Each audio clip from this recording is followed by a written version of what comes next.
In primetime news this evening, poor performance. Most Jamaicans say the opposition has performed worse under its new leadership. The findings of the RJR Gleaner Don Anderson polls. Vaccine snub. Health official experiences UK rejection of Jamaica's COVID-19 vaccine program. And later, face the court. Trial of alleged Klansman gang members begins with heightened security.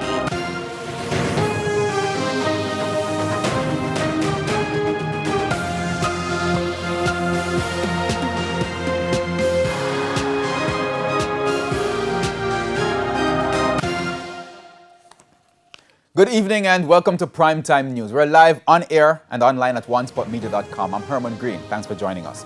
Also this evening, the business day. There's Primetime Sports, there's sports commentary, E-Prime, and your weather report and forecast. But before the break, here's our feedback question. This evening we're asking, what's your reaction to news that only vaccinated foreign nationals will be allowed entry in the U.S. effective November 1? You can share your comments online, facebook.com/televisionjamaica or tweet @televisionjam. Please stay with us. Primetime News returns right after this break.